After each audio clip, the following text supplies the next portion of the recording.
Welcome to the Film Florida podcast. I'm John Lux, and I'm the Executive Director of Film Florida. Before we get to our interview, if you're not already a member of Film Florida, please consider joining at filmflorida.org. Please also consider going to our website and donating $20.24 for our 2024 fundraising campaign. Visit the Film Florida merchandise page at filmflorida.creator-spring.com to purchase Film Florida t-shirts, sweatshirts, coffee mugs, and more. All merchandise proceeds go to the Film Florida Filmmaker Grant and Scholarship Fund. Established in 2013, White Elephant Group is a Miami-based collective of award-winning film and digital media artists, innovating and challenging audiences with film and VR stories to artistically address and elaborate upon the voices and experiences coming from minority and underserved communities in South Florida. We talked to Ronald Baez and Ashley Rose from White Elephant Group about storytelling, their collaborations, the WEG Short Film Lab, and more on this episode of the Film Florida podcast. Here's my conversation with Ronald Baez and Ashley Rose. Welcome to the Film Florida podcast, Ronald and Ashley. Thank you. Thank you for having us. So let's kind of start at the beginning. How did each of you get your start? Ashley, let's start with you. Yeah, my start is actually, for me, a little interesting because I always thought I'd have like a specific path, but I wanted to go to an art school for photography originally. And I ended up graduating from FIU with a bachelor's in communications, all while working with the founders of WEG, so Ronald, Kevin, and Eddie on sets, doing things like script supervising or even like making meals on our tiny little budgets. And working on art department is where I kind of really enjoy styling and designing spaces. And those opportunities, I think, led me to have a space both in film, but in marketing and communications. And that's really helped me shape my work with WEG and our positioning with WEG and help supporting those endeavors. So I'm kind of in like a mixed bag of like art and, agency and communications experiences. Ronald, how about you? What was your start? I always joke that I kind of blindly fell backwards into filmmaking. Mm-hmm. So I was actually a musician. I went to music school. I realized that I didn't have the kind of talent and dedication to it that my colleagues had. And then I dropped out of music school, and my childhood friends were studying film. And so I was like, okay, there's something to do while I figure out what else to do. And it's been 16 years since then, but still figuring it out. But very much just kind of like myself, Eddie Moon, Kevin and Darza. This is like kind of the co-founders of the collective, along with Ashley. We've just known each other since we were children. We were about 12 years old when we met.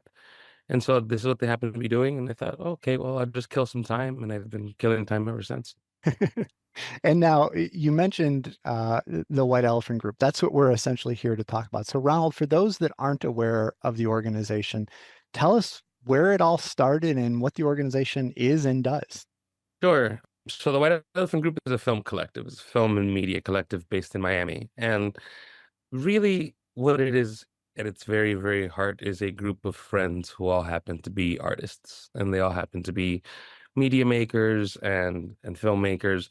And so we started off, it was just, 3 or 4 of us, and we were helping each other make movies with whatever we can spare after paying rent. And over time, we just started kind of meeting other filmmakers who had similar like problems and obstacles as, all filmmakers do. And we decided that we were going to do our own thing, and we just kept knocking on doors and nothing was opening. So we were like, okay, let's just make our own stuff and save up a bunch of money and ask our friends to come help and ask my mom to cook meals and all this other stuff. And then in 2015, there was a really important moment for us when Mark Duplass did a keynote at South by Southwest that he called We Are the Cavalry. And in it, he said, like, no one's coming to save you. And so you're going to have to save yourself. And so we were like, okay. So the idea that we had about, if we just meet enough people And if we are good enough at what we do, then someone will drop $1 million on our laps or something like that. We decided that that wasn't happening Hmm. and that we would just become the cavalry. So we started looking at our problems as systemic issues. And whenever we would solve a problem as artists, we would try to create a solution that was kind of like at a community scale that resembled the solution that we found.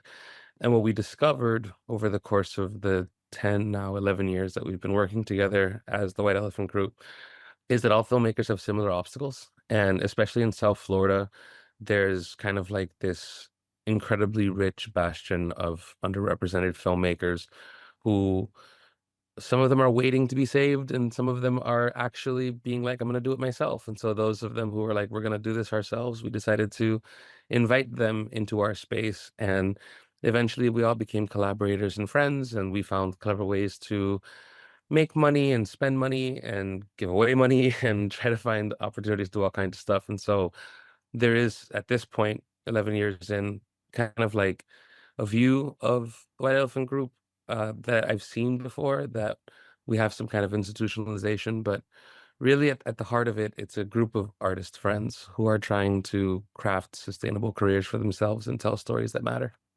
That's really great. In addition to your successful filmmaking efforts, you also have extensive experience with immersive reality, XR and VR. Your work has won multiple awards, and you continue to partner with numerous organizations and institutions. How did you get involved in the immersive reality specialty side of things? Uh, I have a gift for falling backwards into things. So like I was literally sitting at my computer, and one of the smartest people I've ever had the pleasure of knowing was one of my closest friends. His name is Sandeep Very. And he's one of the co-founders of Yellowwood, which is that kind of like immersive experimental VR space connected to WEG. And I was like, what if this new technology of immersive, back then it was 360 video, and then it developed into VR, XR. Yep. And we were like, what if we can tell stories in innovative ways? Like, what if we can use technology instead of thinking of it as technology, just look at it as a canvas. And then like these are different tools to be able to do the same thing. And how would that affect the story?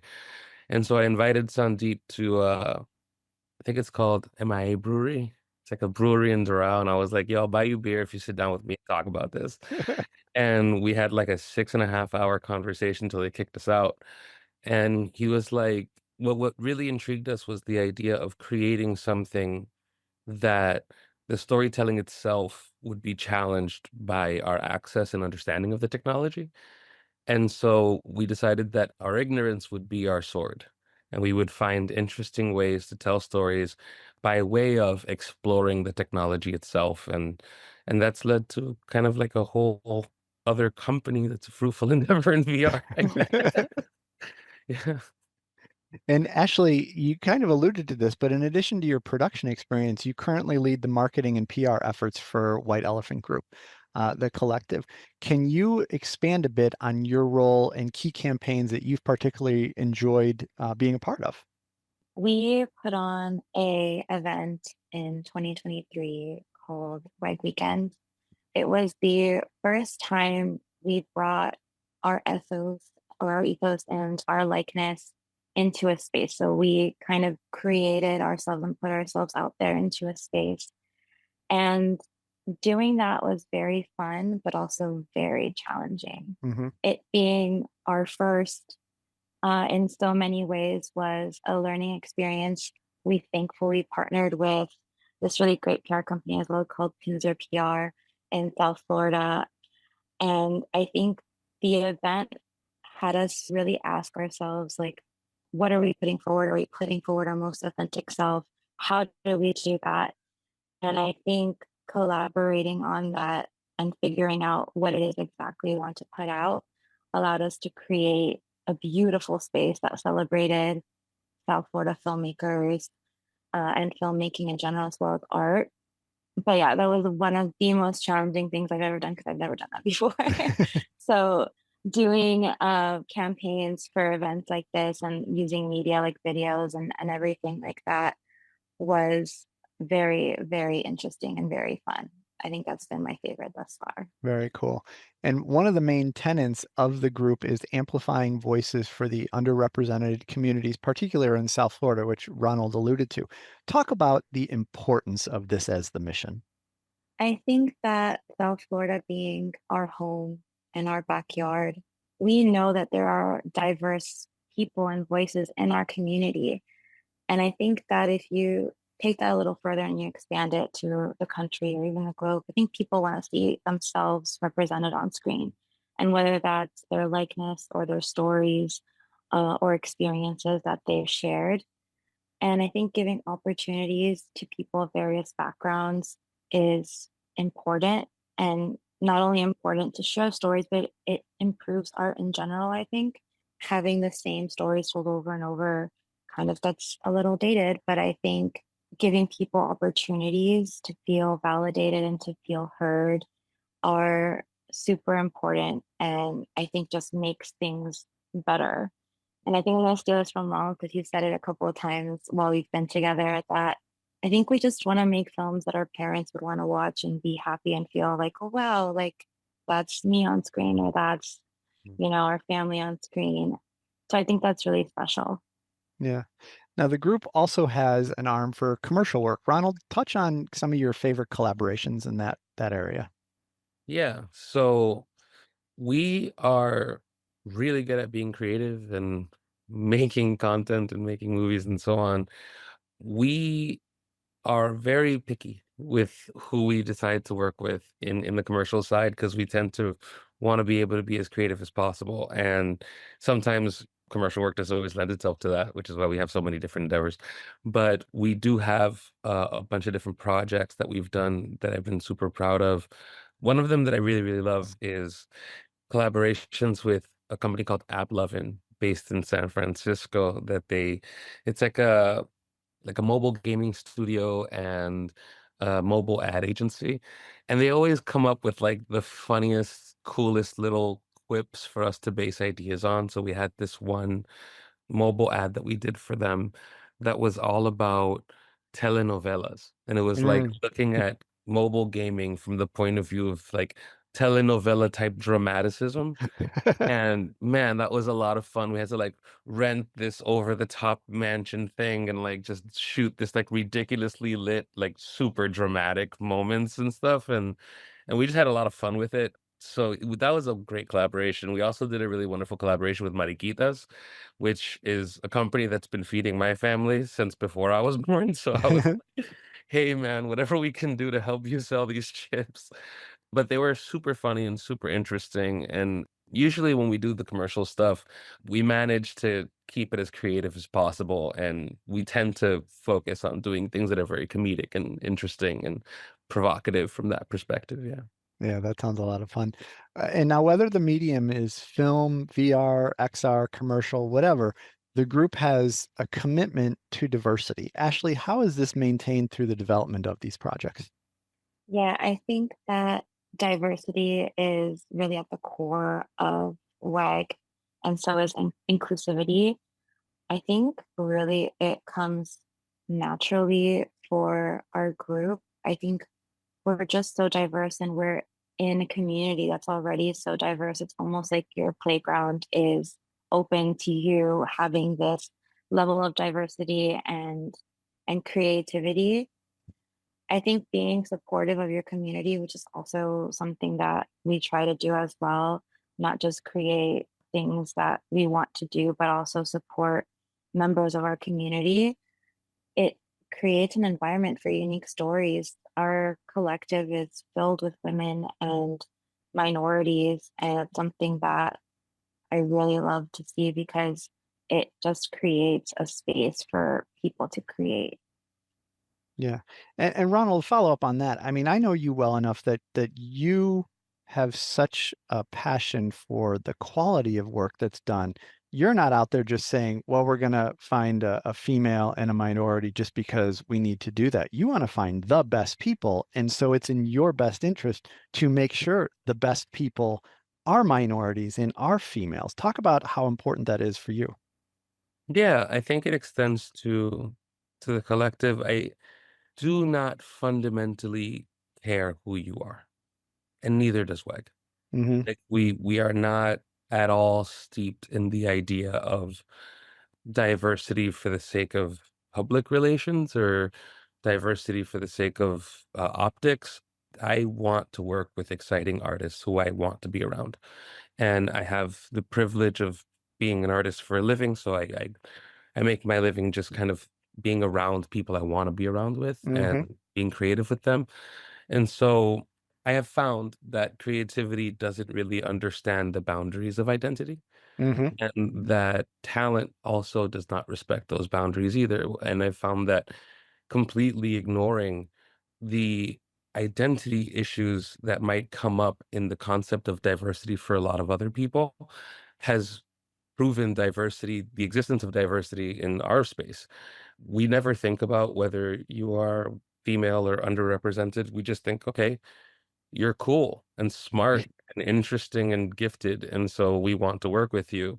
And we found that most of the time, about half and half, female and male, happen to be that. And then like it tends to be a lot of people from a lot of backgrounds, because we also have white brothers and sisters who work with us. We have, Anglo brothers and sisters who work with us. We have, friends who participate in our stuff who are from, London and Africa and whatever. If you have a cool idea, I want to hear it.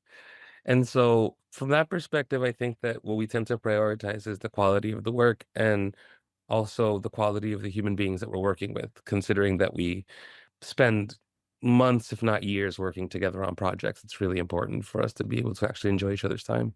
Yeah, I love that. I love that response. And Ronald, can you speak to the significant impact that the WEG Short Film Lab's commissioning of over $70,000 of films in 2022?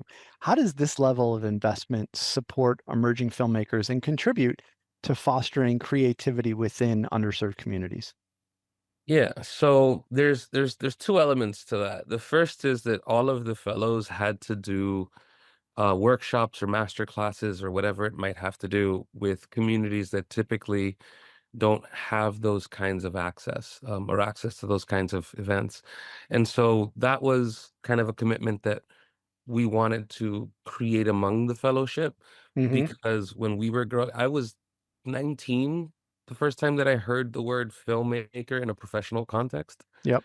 Like no one had ever sat there and been like, you can make movies, right? Because I don't know, my father was a mechanic and my mother was, a financial analyst. I didn't know anyone who could do that. And so we recognized quickly that some of the places that some of us are from don't have access to even the idea of filmmaking. And we were like, okay, well, let's build it. If it's not there, then let's build it because I want it. So let's do it. And it goes back to the we are the cavalry kind of Mm-hmm. ethos of like, I'm not going to wait for anyone to do something that I need. And then the commissioning of the films themselves, I think it comes down to having sponsors that are awesome. And the Knight Foundation and the Miami-Dade County and the Children's Trust and all these wonderful organizations who decided they would trust us with being able to piece together a lab that can be supportive of not only their individual missions, but the totality of building the community through film as a medium. But also, we just know our colleagues. We know this space. We've grown up here. We were born here, a lot of us. We were raised here, all of us, for the most part. And we understand that there's infrastructural and systemic financial issues with being able to create something. But if you can leave a calling card in the festival circuit, it'll be easier to sustain a career. And so we thought to ourselves, well, then let's commission a bunch of projects and take them as far as we possibly can, not only for the purpose of like elevating and platforming these individual filmmakers, but for proving to possible investors, to donors, and to the larger industry that there's significant talent in South Florida. And then once we had those films from the Short Film Lab premiere at Tribeca and Slam Dance and New Orleans and Miami, we actually have seven different, no, yeah, seven films at the Miami Film Festival this year from the Short Film Lab, which I'm like stupid proud of. Yeah. Once we had these films go to some of the biggest film festivals in the world, it became very clear that if you can solve some aspect of the systemic financing issue that happens in South Florida, that Film Florida is a big part of the solution to that. then you can actually create sustainability both economically and artistically in the space that actually resembles the complexity of the space itself. And so we were like, okay, we are the cavalry. So we're going to commission. We're not going to wait for anyone else to. We're just going to go try to convince a bunch of people to give us a gang of money. And we're going to try and figure out how this works. And the Short Film Lab has been this extraordinary crown jewel for us. It's just like this amazing effort by these brilliant filmmakers who care deeply about their community, but also make just badass movies, man. Yeah, that's really cool. That's such a great story. And now, Ronald, can you share insights into the innovative work being done by the immersive media and experimental technology wing of the White Elephant Group? Yeah. So we always joke that Yellowwood, that's where we go to mess around. And so it's like where we go to like try and challenge ideas about storytelling and try and challenge ideas about technology and challenge an audience as well. We were part of creating, there's a documentary that I was the Miami producer on called Raising Liberty Square that had a sister project called Liberty City VR that kind of gave you a time traveling experience of going into Liberty City back in the 40s. And it was this really wonderful project that kind of crosses between an archive space project, like a documentary project, Mm-hmm. and a kind of narrative storytelling and gaming experience.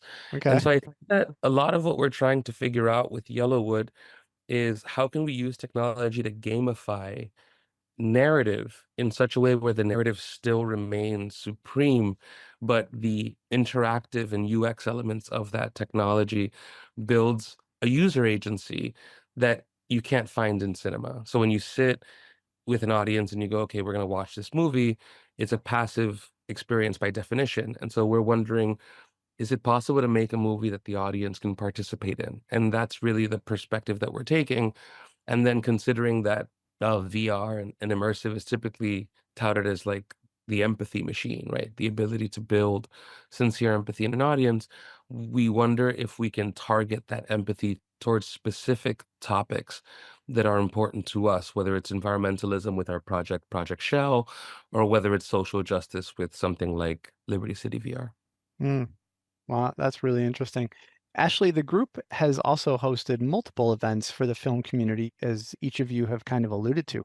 The group's most recent event was a fireside with WEG, actors and directors. How do you go about programming these, and are there specific needs or requests from the community that you guys take on? Yeah, so with Fireside, I think it's a really interesting concept that it has because we really wanted it to feel like the audience is part of the panel and it's not really a panel, but more like a discussion next to a fireside with, members of your community that could be your friends and your colleagues. And so we spend a lot of time thinking about how a program would serve our community. So maybe like giving a homecoming screening to a really good filmmaker and a Q&A on that. We also try to make sure that the Q&As are a little more in depth, or the panels are more in depth and not just like, so, like, what was it like to make this movie? But more like, talking about tough topics or, really going into the meaning of certain things and how we can, either go about fixing that or improving that. So I think that, and Ronald's really good about this. He mentioned like gamifying certain topics, and I think like gamifying panels and making sure that each panelist can run their panels how they like and really including the audience so they're not really being spoken at but they're involved and encouraged to share ideas, again, like create a space for creativity.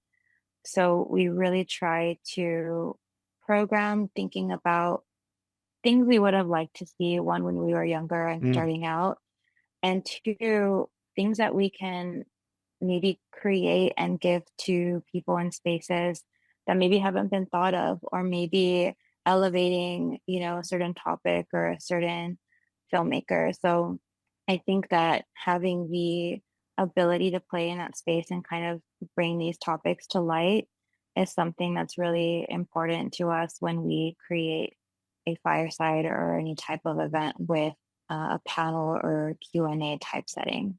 Yeah, that's really cool. And Ronald, the White Elephant Group has among other things, has a really strong relationship with one of our great members, After School Film Institute. Can you share a little bit more about the partnership and how that came to be and what it really is? Yeah, that has the same beginning as a lot of things in Florida. Two wonderful words, Sandy Leiterman. So Okay.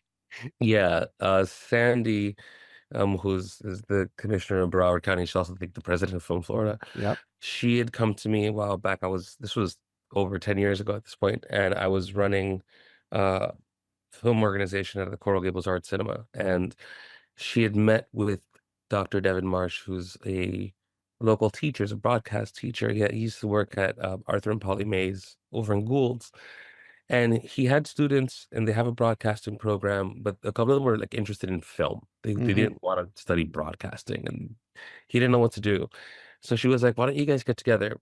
And I happened to have a bunch of friends who had just gone to Sundance and Berlin and all this other stuff. So it started off as like, "Hey, would you guys come on Wednesday and hang out with a bunch of kids and talk to them about like filmmaking?"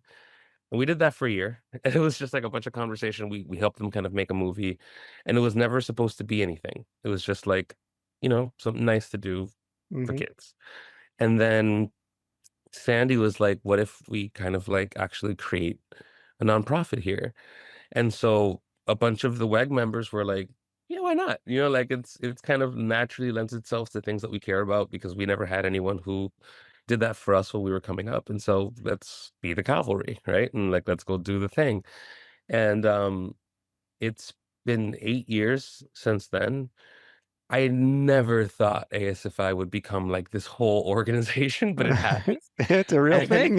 yeah, yeah, because it was just me and Devin, talking smack and like hanging out with friends who were filmmakers the first year and like just helping kids make movies. But it has grown into this brilliant and wonderful place for kids and for students to not only network with each other, but to build a pipeline between the industry and students themselves. We've also had students who are alumni of our program end up on set with us, which I'm a young man, but that makes me feel so old. When they end up like graduating college and then coming back to Miami, and then I receive their resumes, and I'm like, oh my God, I can hire you. And Yeah. so there's this pipeline there with ASFI, which has become kind of like this safe space for students to not only be ushered through the process of filmmaking and use that process as a conduit to become better human beings, but also those of them who do want to go into filmmaking, once they've experienced it several times. I mean, we've had students go to FSU, we've had students go to UCF, we've had students go to all kinds of film schools around the state, and then come back and be working professionals. One of our first students, Paolo Sesti, was actually with me at Tribeca when we went for a film that we had there.